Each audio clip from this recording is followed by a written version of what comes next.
Halo, Assalamualaikum anak-anakku, siswa-siswi SMP Negeri 1 Cigelis. Apa kabarnya? Semoga kita semua selalu dalam kondisi sehat ya. Anak-anakku, siswa-siswi SMP Negeri 1 Cigelis, dalam video kali ini, Ibu akan membahas materi mengenai dinamika penduduk Indonesia. Nah, materi ini masih termasuk ke dalam materi bab 1 ya, yaitu manusia, tempat, dan lingkungan. Nah, setelah menonton video ini, diharapkan kalian dapat memenuhi beberapa tujuan, yaitu 1. Menjelaskan pengertian dinamika penduduk. Yang kedua, dapat mengklasifikasikan komposisi penduduk berdasarkan usia. Dan yang ketiga, merumuskan permasalahan yang terjadi dalam dinamika kependudukan di Indonesia. Kita langsung saja yuk bahas materinya.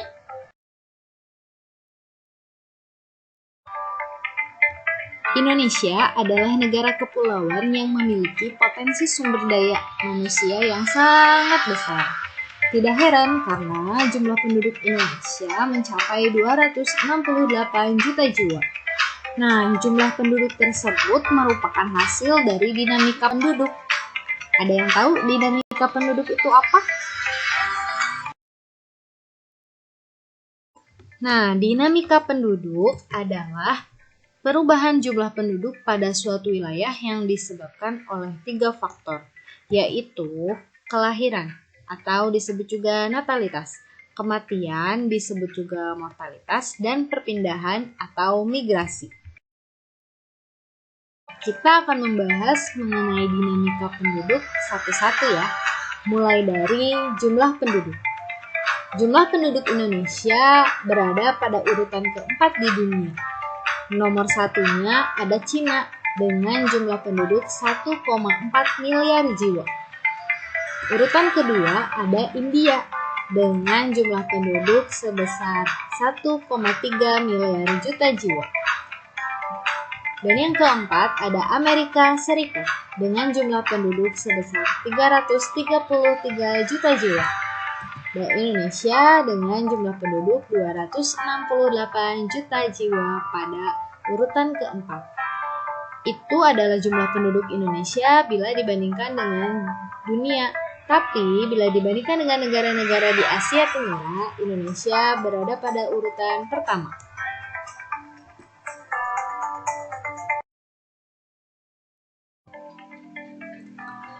Jumlah penduduk yang besar ibarat pisau bermata dua.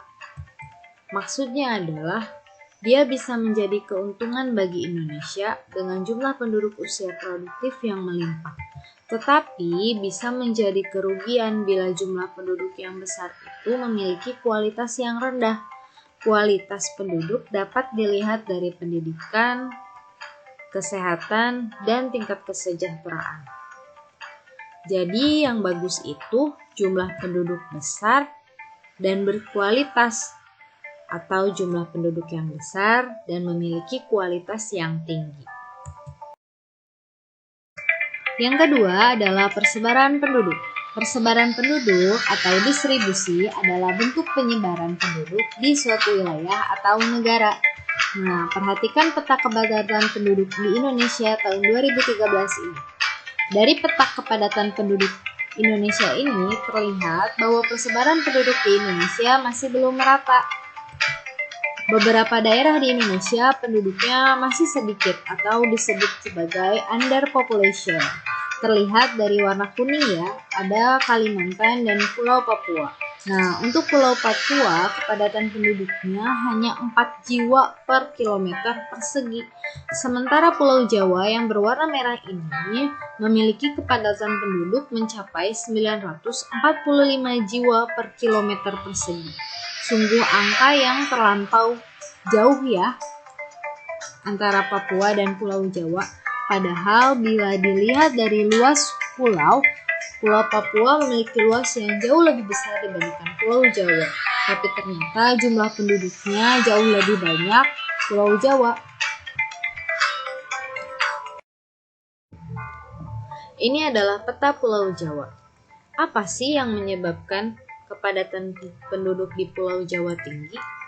ternyata ada beberapa faktor yang menyebabkan kepadatan penduduk di Pulau Jawa tinggi. Faktor pertama adalah daerah yang sangat subur. Pulau Jawa dapat dikatakan sebagai salah satu daerah tersubur di Indonesia. Yang kedua, lokasinya mudah dijangkau. Yang ketiga, di Pulau Jawa terdapat pusat pemerintahan, yaitu Ibu Kota Negara Republik Indonesia, Jakarta. Yang keempat, infrastruktur yang lebih lengkap dibandingkan dengan pulau lainnya di Indonesia.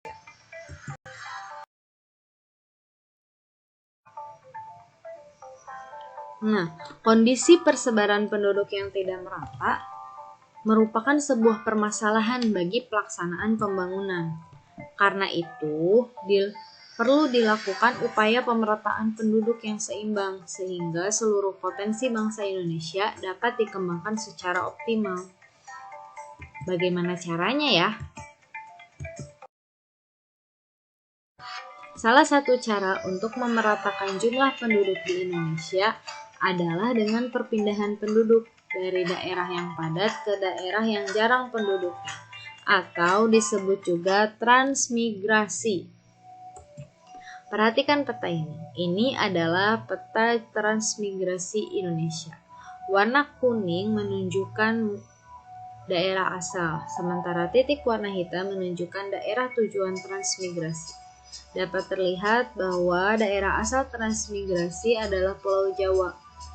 Hal ini sesuai dengan peta kepadatan penduduk Indonesia yang sebelumnya setelah kita lihat bahwa Pulau Jawa adalah pulau dengan kepadatan penduduk tertinggi di Indonesia.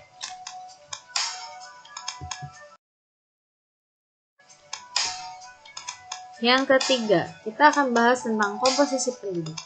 Komposisi penduduk adalah pengelompokan penduduk berdasarkan kriteria tertentu, misalnya usia, jenis kelamin, agama, pekerjaan, dan lain sebagainya. Nah, mengapa penduduk harus dikelompokkan? Komposisi penduduk diperlukan dalam suatu negara karena dapat dijadikan dasar pengambilan keputusan ataupun penentuan kebijakan dalam melaksanakan pembangunan.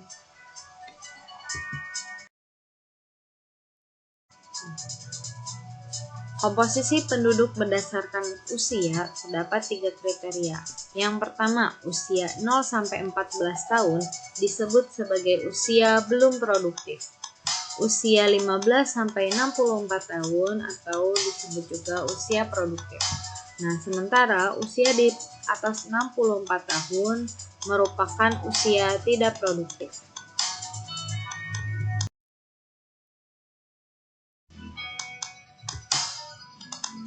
Saat ini Indonesia sedang mengalami bonus demografi. Bonus demografi yaitu bonus yang dinikmati suatu negara sebagai akibat dari besarnya proporsi penduduk usia produktif, yaitu usia 15-64 tahun dalam evolusi kependudukan yang dialami suatu negara.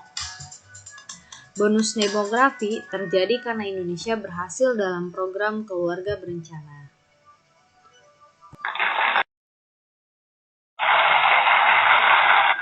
Nah, yang keempat adalah pertumbuhan penduduk. Pertumbuhan penduduk adalah perubahan jumlah penduduk di suatu wilayah pada periode waktu tertentu dibandingkan dengan waktu sebelumnya. Coba kamu lihat, penduduk di daerah tempat tinggalmu, apakah semakin banyak atau semakin berkurang ya? Nah, faktor yang mempengaruhi pertumbuhan penduduk ini ada 2, yaitu faktor alami, kelahiran dan kematian. Faktor non-alami yaitu imigrasi atau penduduk pindah masuk dan emigrasi yaitu penduduk pindah keluar.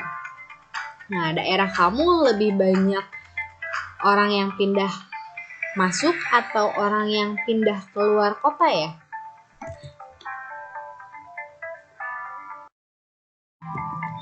Pertumbuhan penduduk dibagi menjadi 3 kategori, yaitu rendah, sedang, dan tinggi. Rendah jika angkanya di bawah 1%, sedang jika angkanya 1-2%, dan tinggi jika angkanya di atas 2%. Indonesia memiliki angka pertumbuhan penduduk mencapai 1,40% per tahun, artinya pertumbuhan penduduk di Indonesia termasuk kategori sedang. Struktur penduduk Indonesia lebih banyak penduduk usia muda. Hal ini sebagai akibat dari masih tingginya angka kelahiran. Bisa dilihat dalam piramida penduduk ini. Indonesia masuk ke dalam piramida penduduk ekspansif atau disebut juga sebagai piramida kerucut. Nah, anak-anak, pertumbuhan penduduk yang cepat ternyata menimbulkan berbagai macam masalah. Yang pertama, pertumbuhan penduduk usia muda yang cepat menyebabkan tingginya angka pengangguran. Yang kedua, menyebabkan persebaran penduduk menjadi tidak merata. Lalu, angka pertumbuhan penduduk yang tinggi juga menyebabkan jumlah penduduk usia tidak produktif menjadi lebih banyak dibandingkan jumlah penduduk usia produktif, sehingga beban ketergantungan menjadi tinggi. Yang keempat, arus urbanisasi menjadi tinggi karena lebih banyak masyarakat memilih untuk pindah ke kota. Urbanisasi adalah perpindahan jumlah penduduk dari desa ke kota. Dan yang kelima, menurunnya kualitas dan tingkat kesejahteraan penduduk. Nah, gimana nih? Sudah paham belum tentang masalah kependudukan di Indonesia? Begitu kompleks ya ternyata masalah sosial yang ditimbulkannya. Apakah di lingkungan sekitar kalian menemui masalah-masalah yang serupa? Akan menjadi PR nih bagi generasi muda di Indonesia untuk menyelesaikannya. Nah, selesai sudah pembahasan kali ini. Setelah ini akan ada soal yang harus kalian jawab. Dan jawaban kirimkan ke WA Ibu ya. Sekian, Assalamualaikum warahmatullahi wabarakatuh.